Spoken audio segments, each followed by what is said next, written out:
everyone, welcome to my channel. Previous લેક્ચરમાં આપણે જોયું હતું કે કન્ડક્ટિવિટી છે એ કઈ રીતે મેજર કરવાની અથવા તો એમાં અમુક ફેક્ટર હતા એ કેવી રીતે ઇફેક્ટ કરશે.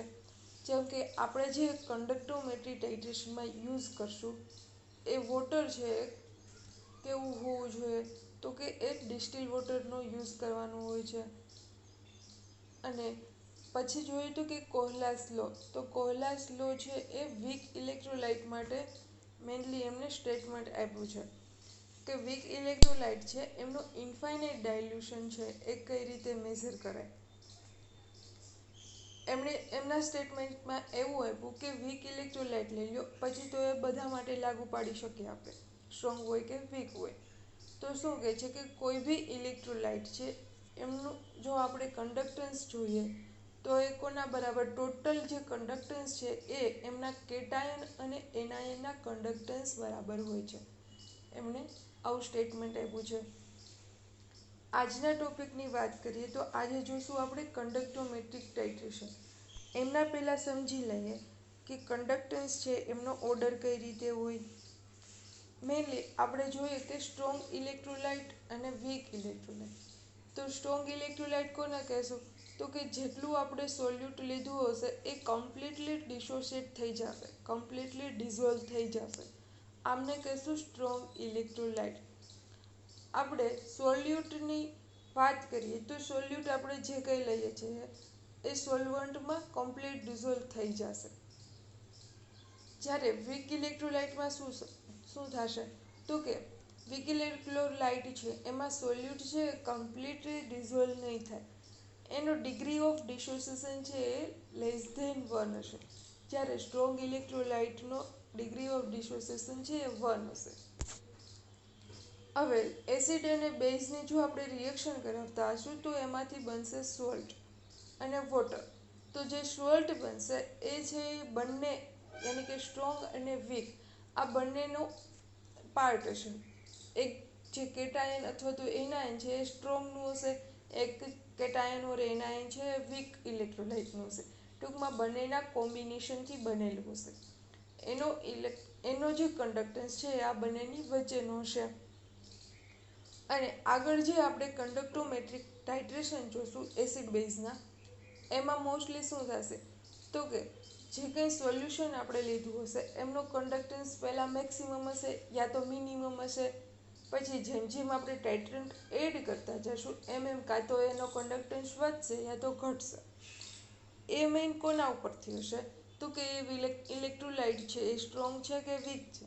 જો વીક હશે તો એ ઇનિશિયલી લો કન્ડક્ટન્સથી સ્ટાર્ટ થશે.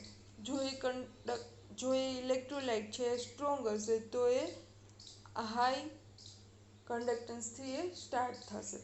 તો પછી એ સમજશું, પણ એના પહેલાં આ ઓર્ડર જોઈ લઈએ કે સ્ટ્રોંગ ઇલેક્ટ્રોલાઇટ, પછી સોલ્ટ અને પછી વીક ઇલેક્ટ્રોલાઇટ છે. આવી રીતે એમનો ડિક્રીઝિંગ ઓર્ડર છે કન્ડક્ટન્સ.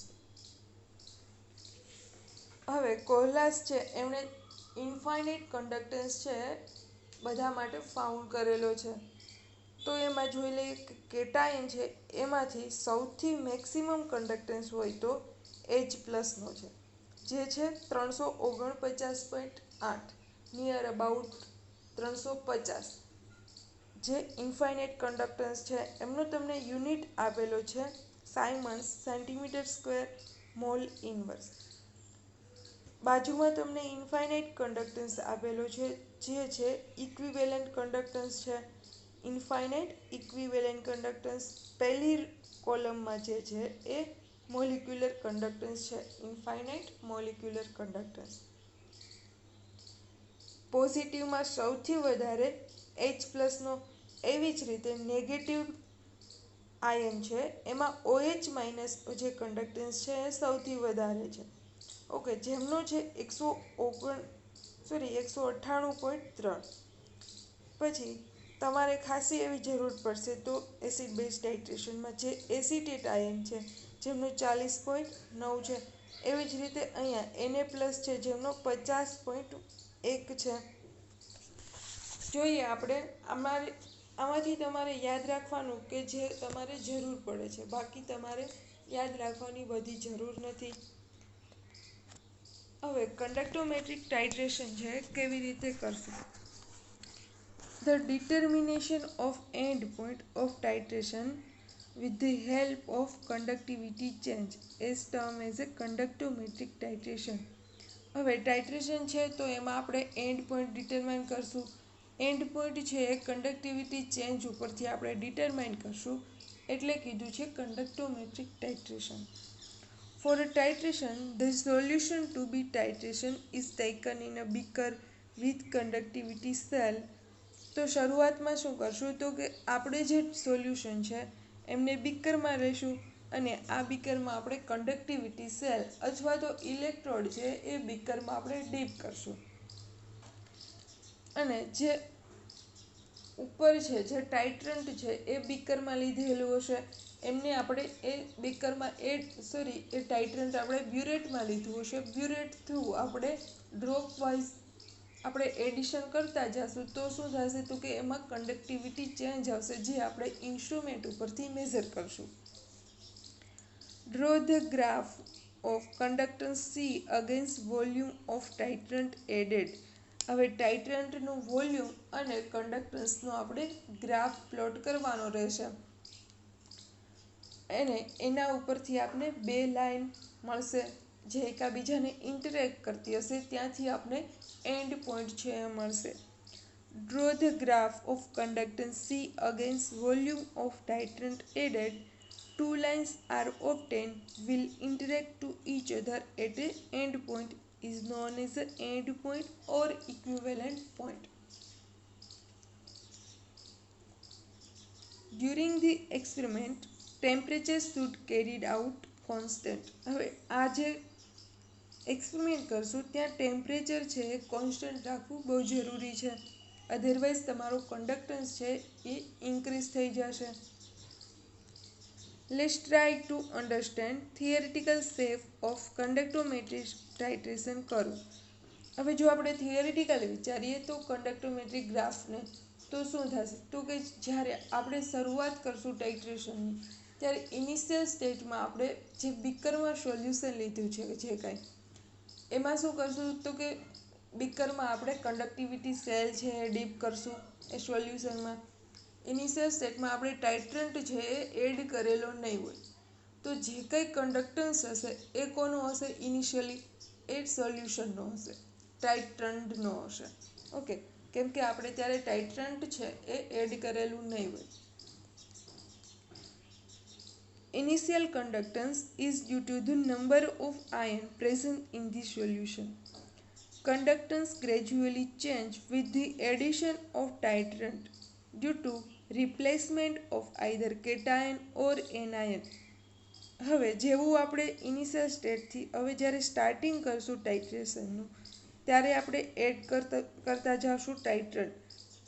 હવે ટાઇટ્રન્ટ એડ કરશું તો એમનો કંડક્ટન્સ છે એ વધશે યા તો ઘટશે. એવું કેમ થશે તો કે જે ટાઇટ્રન્ટના જે કેટાયન ઓર એનાયન છે એ સોલ્યુશનમાંના કેટાયન ઓર એનાયન સાથે રિપ્લેસ થશે એકબીજા સાથે, તો કાં તો એ વધશે કાં તો એ ઘટશે. Okay, it remain almost constant if ionic mobility of ion if almost is identical. હવે ક્યારેક એવું બી બની શકે કે ટાઇટ્રન્ટ અને એ સોલ્યુશનમાં જે કાંઈ કેટાયન ઓર એનાયન છે એ બંને શું હોય તો કે એમના કંડક્ટન્સ છે એ ઓલમોસ્ટ સેમ હોય, તો એમના કંડક્ટન્સમાં ખાસો એવો ચેન્જ ના આવે, આવું બી બની શકે. હવે કંડક્ટોમેટ્રિક ટાઇટ્રેશન છે એમનું જે અરેન્જમેન્ટ છે એ જોઈ લઈએ. તો કે તમને એક બીકર આપેલું છે, આ બીકરમાં ઇલેક્ટ્રોડ ડીપ કરેલો છે. આ ઇલેક્ટ્રોડને આપણે કંડક્ટિવિટી સેલ કહી શકીએ બિકોઝ આપણે કંડક્ટોમીટરમાં યુઝ કરીએ છીએ એટલે. ઓકે, એ જે ઇલેક્ટ્રોડ છે એ કંડક્ટોમીટર સાથે કનેક્ટ કરેલો છે.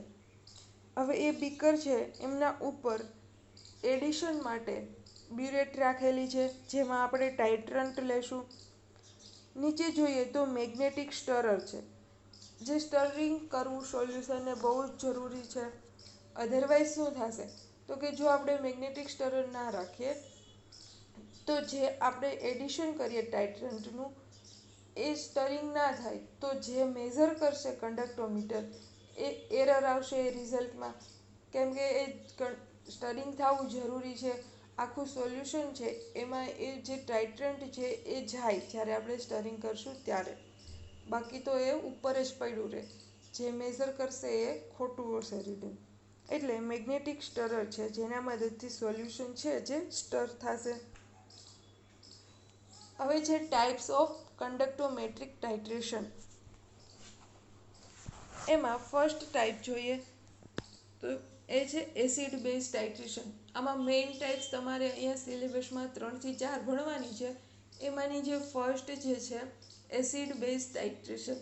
એમાં ફર્ધર ટાઈપ છે, એમાં તમારે 4 ભણવાની છે, જે છે strong acid versus strong base, strong acid versus weak base and weak acid versus strong base. Fourth one is a strong acid અને વીક એસિડનું મિક્સચર છે એના વર્સિસ સ્ટ્રોંગ બેઝ છે. તો જોઈએ first strong acid versus strong base છે એમનું titration. આમના મદદથી આપણે એક ગ્રાફ મળશે, ગ્રાફ ઉપરથી એન્ડ પોઈન્ટ મળશે. ઓકે, તો જોઈએ અહીંયા તમારે સ્ટ્રોંગ એસિડ તરીકે HCl છે અને સ્ટ્રોંગ બેઝ તરીકે NaOH છે. હવે તમને strong acid versus strong base છે એમનો ગ્રાફ આ ટાઈપનો મળશે. એમાં જોઈ લો કન્ડક્ટન્સ વર્સિસ વોલ્યુમ છે જે તમારો એના વર્સિસ ગ્રાફ છે. તો શરૂઆતમાં શું થશે તો કે ઇનિશિયલ સ્ટેટમાં કન્ડક્ટન્સ છે એ મેક્સિમમ હશે. જેમ જેમ આપણે NaOH એડ કરતા જશું એમ એમનો ગ્રાફ છે એ ડિક્રીઝ થતો જશે અને એક ટાઈમ એવો આવશે ત્યાંથી ગ્રાફ છે એ સડનલી ઇન્ક્રીઝ થશે.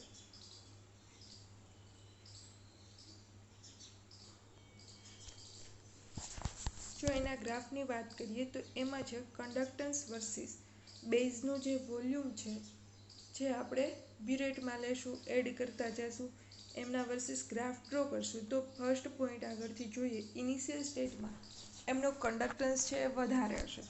પછી NaOH જેમ જેમ HClમાં એડ કરશું એમ એમનું કન્ડક્ટન્સ છે એ ડિક્રીઝ થશે. એ આપણે સમજીએ આગળના પોઈન્ટ ઉપરથી. પછી એક ટાઈમ એવો આવશે કે એમના કન્ડક્ટન્સમાં સડનલી ચેન્જ આવશે અને ઇન્ક્રીઝ થશે. જોઈએ તો કે આપણે HCl અને NaOHનું ટાઇટ્રેશન મારશું ત્યારે બંને ઇલેક્ટ્રોલાઇટ છે એ સ્ટ્રોંગ હશે. સ્ટ્રોંગ ઇલેક્ટ્રોલાઇટ છે એટલે કે જેટલું એડ કર્યું હશે સોલ્યુશનમાં સોલ્યુટ એટલું કમ્પ્લીટલી એ આયોનાઇઝ થઈ જશે, કમ્પ્લીટ ડિસોસિએટ થઈ જશે.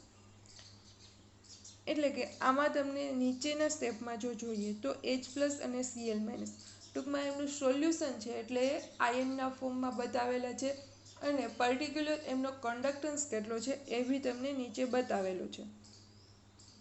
તો H+ની વાત કરીએ તો આપને ખબર છે કે એમનો મેક્સિમમ કન્ડક્ટન્સ છે જે 350 છે.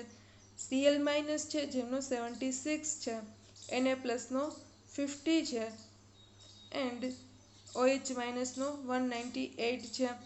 Na+ છે જેમનો 50 છે, Cl- નો 76 છે. જ્યારે HCl વર્સિસ NaOHનું ટાઇટ્રેશન મારશું ત્યારે પ્રોડક્ટ આપને NaCl મળશે.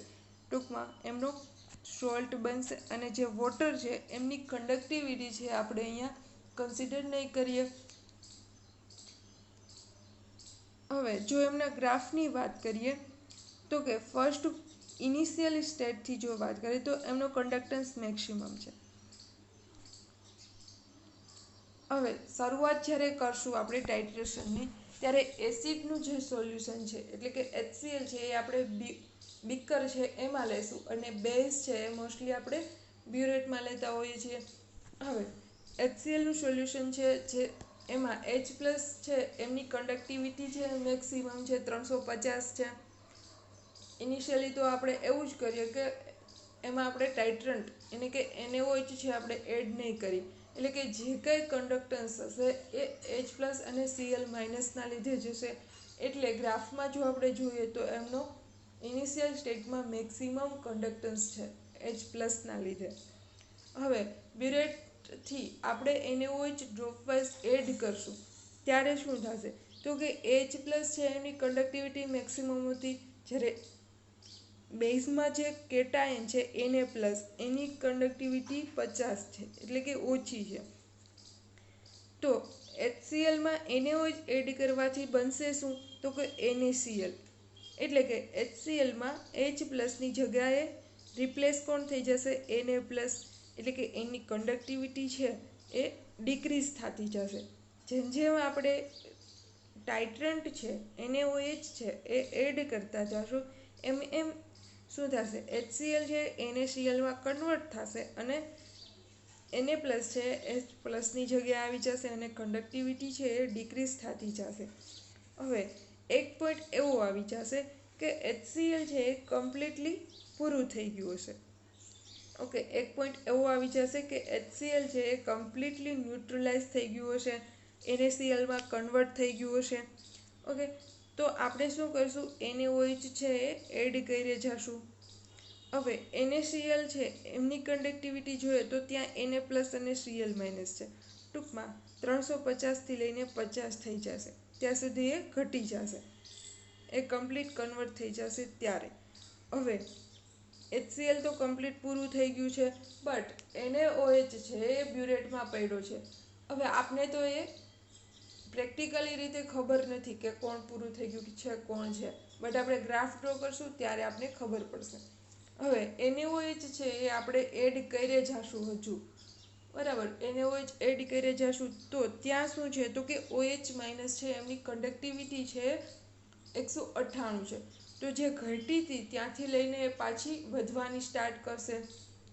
ઓકે, NaOH આપણે એડ કરશું ત્યાં OH માઇનસની કંડક્ટિવિટી વધારે છે, ટૂંકમાં એ વધશે, જે આપણે ગ્રાફ ઉપરથી સમજી શકીએ છીએ કે પહેલાં શું હતું? તો કે H પ્લસને લીધે એમની મેક્સિમમ કંડક્ટિવિટી હતી, એનું ટાઇટ્રેશન કરતા હતા ત્યારે H પ્લસ Na પ્લસની જગ્યાએ રિપ્લેસ થઈ જતો હતો, તો એ ઘટતી જતી હતી. બટ જ્યારે HCl છે એ પૂરું થઈ જશે ત્યારે NaOH આપણે હજુ એડ કરી જ જશું, ત્યાં OH માઇનસને લીધે એમની કંડક્ટિવિટી છે એમાં વધારો થશે. ઓકે, તો જોઈએ decrease in conductance due to replacement of highly conductive hydrogen ion by poor conducting sodium ion. Okay, તો આપણે સમજ્યું એવું કે હાઈલી કંડક્ટિવ H પ્લસની જગ્યાએ આવી કોણ જશે? તો કે poor conductive Na plus ion, એના લીધે કંડક્ટન્સ છે એ ઘટશે. Increase in conductance due to increase in hydroxide ion. હવે કંડક્ટિવિટી વધે છે એવું કેમ? તો કે હાઇડ્રોક્સાઇડ આયન છે એ આપણે એક્ઝેસ અમાઉન્ટમાં એડ કરીએ છીએ એટલે. અને એનો જે એન્ડ પોઈન્ટ છે એ આપણે ડિટરમાઇન કરીશું N1V1 N2V2. આપણે N1V1 છે HCl માટે કન્સિડર કરશું. એનું વોલ્યુમ છે એ આપણે ખબર હશે, એની કોન્સન્ટ્રેશન આપણે ખબર હશે. N2V2 ઉપરથી N2 છે એટલે કે બેઝ છે એમનું આપણે કોન્સન્ટ્રેશન છે એ નહીં ખબર હોય, અને વોલ્યુમ આપણે કેટલું એડ કર્યું એ આપણે ગ્રાફ ઉપરથી મળશે. તો આપણે ફાઇન્ડ શું કરવાનું રહેશે? N2 યાની કે કોન્સન્ટ્રેશન, બરાબર. તો strong acid versus strong base છે એમનો આ રીતે આપણે ગ્રાફ મળશે.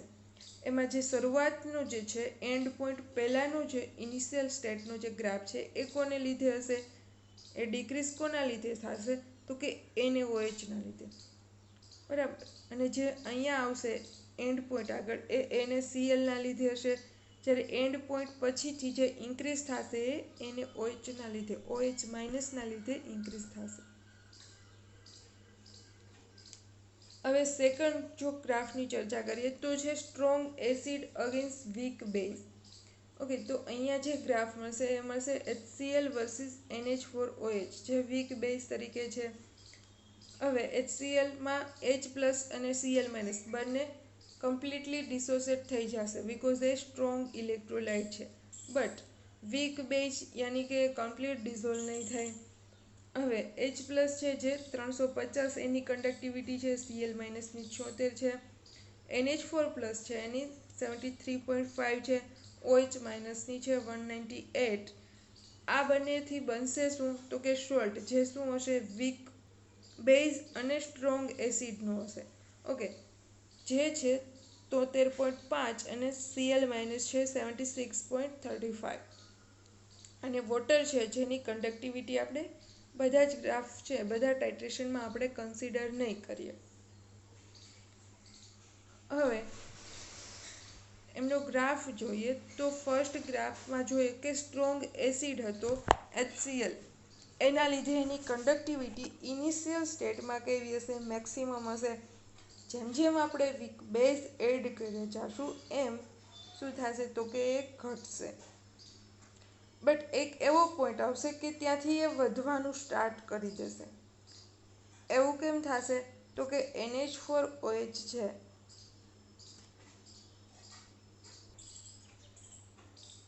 ઓકે, તો ત્યાંથી વધશે નહીં, બટ શું થશે કે કોન્સ્ટન્ટ રહેશે.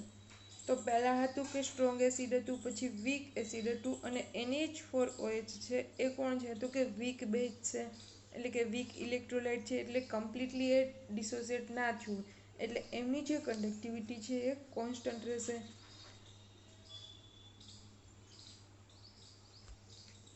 તો અહીંયા છે HCl અને NH4OH. તો ઇનિશિયલ સ્ટેટમાં શું થશે? તો કે H પ્લસના લીધે એની કંડક્ટિવિટી છે એ મેક્સિમમ હશે. જેમ જેમ આપણે ટાઇટ્રન્ટ છે એ બ્યુરેટ થ્રુ એડ કરતા જશું ડ્રોપ વાઇઝ ડ્રોપ, તો શું થશે? H પ્લસની જગ્યાએ NH4 પ્લસ આવી જશે, જે વીક છે. ઓકે, એની મોબિલિટી છે એ બહુ ઓછી છે, એના લીધે શું થશે? તો કે એમની કંડક્ટન્સ છે એ ડિક્રીઝ થશે. અને after the end point conductance is constant. હવે શું થશે? તો કે આપણે HClનું સોલ્યુશન તો ફિક્સ લીધું હોય, 10 ml તો 20 ml, એ કમ્પ્લીટલી ન્યુટ્રલાઇઝ થઈ ગયું હોય. હજુ આપણે NH4OH છે એ એડ કરી જશું, અને NH4OH છે એ વીક ઇલેક્ટ્રોલાઇટ છે, એટલે એમની કંડક્ટિવિટી છે એમાં ખાસો ચેન્જ નહીં આવે. ટૂંકમાં એ શું જશે? એ ગ્રાફ છે એ કોન્સ્ટન્ટ જ જશે, કેમ કે એ વીક ઇલેક્ટ્રોલાઇટ છે એટલે. End point determine by the following equation. હવે એન્ડ પોઈન્ટ છે આપણે આગળની જેમ જ N1V1 = N2V2 પરથી આપણે ફાઇન્ડ આઉટ કરી લઈશું. હવે કન્ડક્ટન્સ વર્સિસ બેઝના વોલ્યુમનો જો ગ્રાફ ડ્રો કરીએ તો આપણે ખબર છે ઇનિશિયલ સ્ટેટમાં H પ્લસને લીધે એમની કંડક્ટિવિટી છે એ મેક્સિમમ હતી. જેમ જેમ આપણે બેઝ એડ કરી જશું એમ શું બનશે? તો કે વીક એસિડ બનતો જશે, એમના લીધે આપણી કંડક્ટિવિટી છે એ ડિક્રીઝ થશે. ફર્ધર આફ્ટર ન્યુટ્રલાઇઝેશન પોઈન્ટ આપણે હજુ NH4OH વીક બેઝ જે એડ કરી જશું તો એની કંડક્ટિવિટી છે એમાં કોઈ ખાસો ચેન્જ નહીં આવે.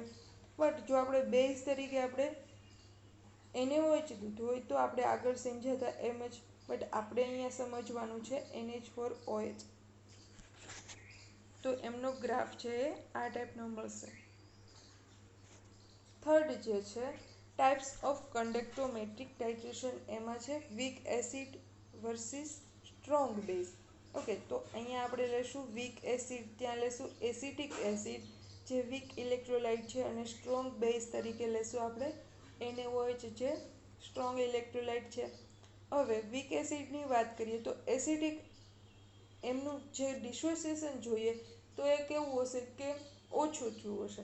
ઓકે, તો જોઈએ એસિટેટ આયન છે એમનું જે કંડક્ટન્સ છે 40.9, H પ્લસનો આપણે ખબર છે 350, Na પ્લસનો 50.10, OH માઇનસનો 198.3.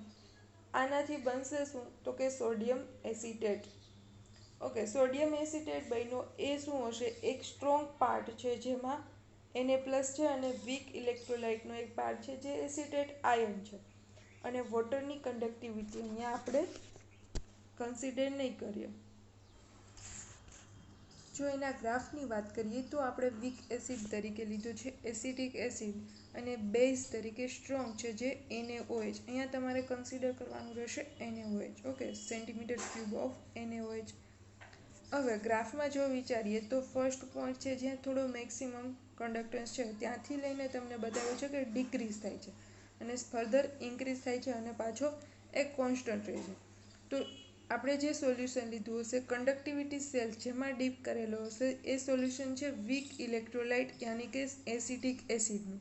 હવે એસિટિક એસિડનું જો ડિસોસિએશન વિચારે તો એસિટેટ આયન અને H+ આયન છે, બટ એ વીક ઇલેક્ટ્રોલાઇટ છે એટલે H+નો કન્ડક્ટન્સ ભલે મેક્સિમમ હોય બટ એ કમ્પ્લીટ ડિસોસિએટ ના થયું હોય એના લીધે શું થશે તો કે એમનું કન્ડક્ટન્સ છે એ થોડો વધારે હશે, બટ આપણે જેવો NaOH બ્યુરેટમાંથી એડ કરશું ત્યાં H+ની જગ્યા Na+ લઈ લેશે.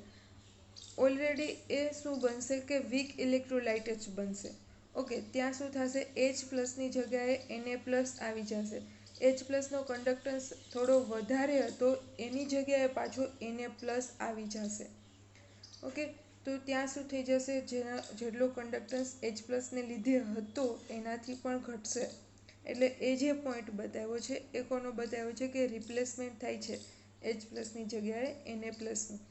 બટ જેવો આપણે એક્સ્ટ્રા જો NaOH થોડો વધારે એડ કરશું ત્યારે શું થશે તો કે NaOH છે એ સોલ્યુશનમાં વધી જશે, સ્ટ્રોંગ બેઝ છે.